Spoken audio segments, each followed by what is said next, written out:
Hello friends, welcome to trading edge. So Nifty bank Nifty में आज क्या मूव मिला है, कल कैसे ट्रेड कर सकते हैं वो डिस्कस कर लेते हैं। देखिए फ्रेंड्स, हमारा वीकली एनालिसिस में डिस्कशन किया था निफ्टी में दैट अगर फर्स्ट 5 मिनट्स का जो कैंडल है वो रेड बनता है तो हम इधर एक शॉर्ट का प्लान कर सकते हैं, बट यहाँ पे कुछ अच्छा मूव नहीं मिला। मैंने यहाँ पे 50-60 पॉइंट्स का मूव आपको बताया था कि मिल सकता है। मैंने क्लियरली आपको यही बताया था कि कोई भी बिग मूव एक्सपेक्ट मत करना, ओके। बट ये गैप फिल करने भी नहीं आया जो मेरा एक्सपेक्टेशन था, तो यहाँ पे आपको ज़्यादा प्रॉफिट नहीं हुआ होगा, या फिर आप कॉस्ट टू कॉस्ट या छोटा सा एसएल निकला होगा, कोई दिक्कत नहीं है। देखो इस तरह से मार्केट बिहेव कर सकता है, राइट। और यही मैंने आपको वीकली एनालिसिस में बोला था कि मार्केट भले ही इस रेंज का ब्रेकआउट दे दे, ठीक है।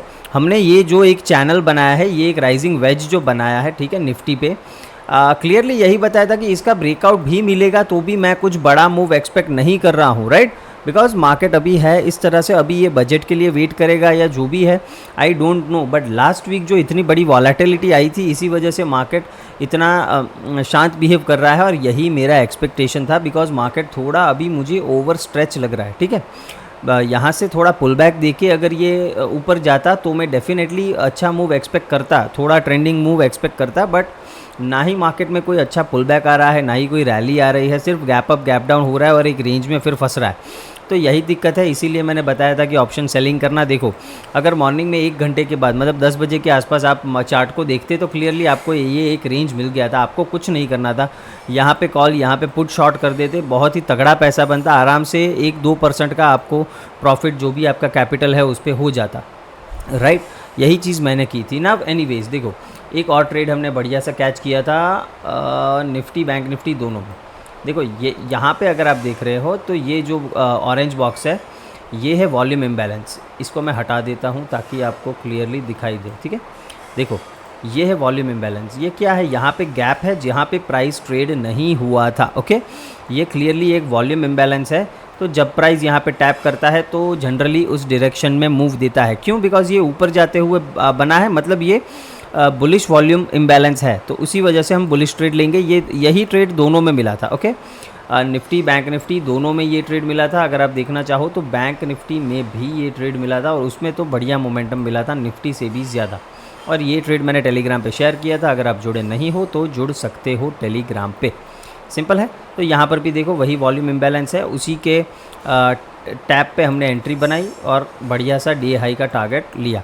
और बैंक निफ्टी में तो देखो हमारा डिस्कशन क्या था, सिंपली दैट अगर बैंक निफ्टी 50,100 के ऊपर सस्टेन करता है देन हमको एक अच्छा सा ट्रेड यहाँ पे मिल सकता है, राइट। हमने ये लाइन भी ड्रॉ करी है 50,100 की। तो देखो यहाँ पे उसको ब्रेक किया, फिर रिटेस्ट किया, अच्छा मूव दिया, 300 पॉइंट का 250-300 पॉइंट का अच्छा खासा मोमेंटम ऊपर दे दिया। हमारा टारगेट डेफिनेटली नहीं आया जो 50,500-550 के आसपास का था, बट एनीवेज एक अच्छा मूव था। तो बैंक्स में एक मूव मिला है, बट निफ्टी पूरा साइडवेज हो चुका है। नाउ देखो कल कैसे ट्रेड करना है, कल के लिए बात कर लेते हैं। ये सब मैं एक बार के लिए हटा देता हूँ अभी। वॉल्यूम इम्बैलेंस इसको बोलते हैं, इसको ऐसे ट्रेड करना है, ठीक है। फिर भी अगर आपको कुछ डाउट है, इस पर वीडियो चाहिए, कमेंट में बताना, मैं ट्राई करूँगा कि मैं आपको बता दूँ, राइट। नाउ निफ्टी क्लियरली एक रेंज में है, तो इसको आपको रेंज ही प्ले करना है, सिंपल है। 560 के ऊपर गया तो बाइंग करेंगे, और अगर 510 के नीचे गया तो एक छोटा सा स्कैल्प मिल सकता है, कहाँ तक, 480-470 ये वाले जोन तक। तो यहाँ से 30-40 पॉइंट का, 50 पॉइंट का एक शॉर्ट का ट्रेड मिल सकता है। यहाँ पे मिला तो बाइंग का ही मैं सिनारियो देखूंगा। मान लेते हैं अगर निफ्टी ओपन ही यहाँ पे कहीं पे हो गया, मान लेते हैं 500 के आसपास, तो आपके पास ज़्यादा स्पेस नहीं बचेगा, तो फिर मैं शॉर्ट नहीं करूँगा। मैं इधर आके कुछ रिएक्शन मिलता है तो यहाँ पे मैं बाइंग का ही ट्रेड इनिशिएट करना पसंद करूँगा। मान लेते हैं इधर ही ओपन हो जाता है, बढ़िया है। यहाँ पे क्या रिएक्शन बनाता है, क्या पैटर्न बनाता है, कुछ रेंज बनाता है या फिर डबल बॉटम बनाता है, कोई एनगल्फिंग कैंडल 5 मिनट्स में या 15 मिनट्स में बनती है, उसका ब्रेकआउट मिलता है, मैं बाइंग ट्रेड करूँगा, सिंपल है। फिर देखो अगर यहाँ से रिएक्शन मिलता है, फिर तो आप कहीं से भी फेयर वैल्यू गैप से कोई ऑर्डर ब्लॉक हो 5 मिनट या 3 मिनट का, उधर से आप अपनी एंट्री कभी भी बना सकते हो, ठीक है। वो सारी एंट्री मैंने आपको सिखाई हुई है कि एसएमसी में हम किस तरह से एंट्री करते हैं। हमें सिर्फ देखना यही है कि यहाँ से रिएक्शन मार्केट देता है कि नहीं। अगर देता है, डिस्प्लेसमेंट मिलता है, तो सिंपली आप 50-60% रिट्रेसमेंट पर भी एंट्री कर सकते हो, वो भी एक बढ़िया एंट्री पैटर्न होता है, राइट। तो उस तरह से आपको सिर्फ और सिर्फ देखना है। और अगर डायरेक्टली हम फ्लैट ओपन होते हैं, इसके नीचे जाते हैं, देन शॉर्ट का शॉर्ट का एक ट्रेड आप बना सकते हो। एंड 560 के ऊपर मान लेते हैं गैप अप ओपन हो जाते हैं तो यहाँ पे प्राइस एक्शन फॉलो करके बाइंग कर सकते हैं। इसमें सिंपल रखेंगे, कुछ ज़्यादा सोचने की ज़रूरत नहीं है, राइट। और अगर बैंक निफ्टी की बात करें, देखो बैंक निफ्टी में 15 मिनट्स में अगर देखो तो ये वाला एक फेयर वैल्यू गैप है, ओके। ये बहुत ही इंपॉर्टेंट हो जाता है कल ट्रेड करने के लिए। वाई? बिकॉज अगर आप इसको हम इसको थोड़ा सा अगर एक्सटेंड करते हैं इस तरफ, देखो तो ये एरिया बहुत दिनों से एक रेजिस्टेंस की तरह काम कर रहा है। यहाँ पे देखो, यहाँ पे आज भी किया है, फिर इसको ब्रेकआउट दिया है, तो ये फेयर वैल्यू गैप भी है, पहले का रेजिस्टेंस भी है जो अभी सपोर्ट की तरह काम करेगा। तो यहाँ पे मिला तो मैं डेफिनेटली बाइंग करूँगा और 50,560 के आसपास का मेरा फर्स्ट टारगेट हो जाएगा।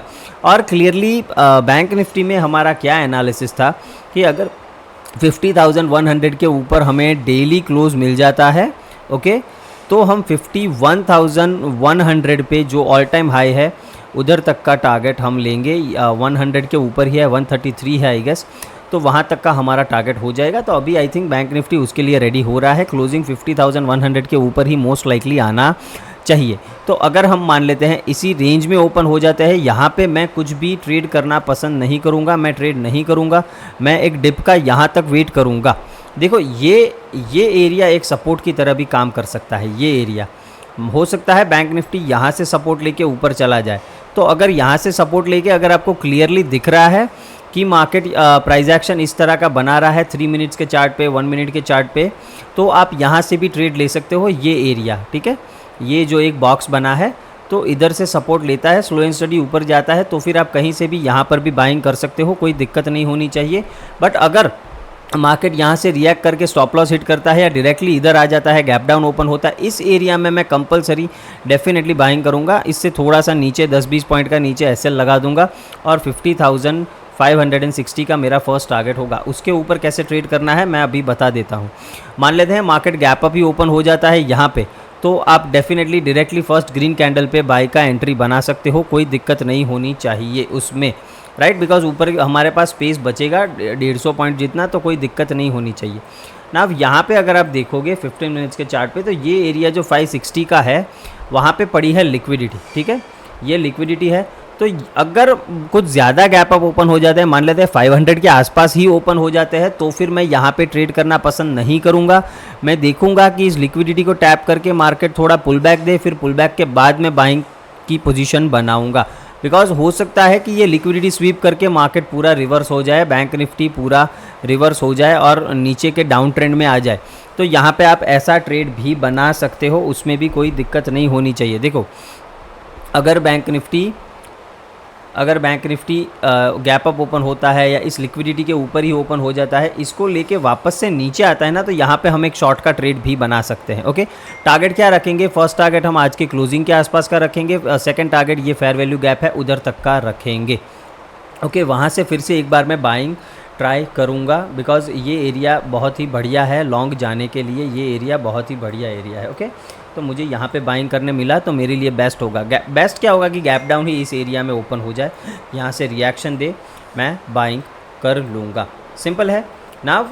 किसी ने मुझे पूछा था कि TCS का ऑर्डर ब्लॉक कुछ उनको चाहिए, आई डोंट नो, तो TCS का चार्ट खोल लेते हैं, उसमें ऑर्डर ब्लॉक देखो। TCS में अगर आपको बाइंग करना है then this should be the area, okay. ये आप ऑर्डर ब्लॉक मान लो, ये ऑर्डर ब्लॉक ही है। इसको मार्क ही कर देता हूँ आपके लिए ताकि आपको कोई कन्फ्यूजन ना हो, ओके। ये पूरा एरिया आपके लिए ऑर्डर ब्लॉक ही है। अगर TCS आपको यहाँ पे मिलता है, यहाँ से कोई रिएक्शन मिला, आप यहाँ पे बाइंग कर सकते हो। देखो मैं ऐसा सोच रहा हूँ कि आप पोजिशनल के लिए पूछ रहे हो, ओके, इंट्राडे के लिए नहीं, बिकॉज IT सेक्टर बहुत ही अच्छा दिख रहा है आने वाले 1-2 साल के लिए, तो मैं उसी हिसाब से बता रहा हूँ।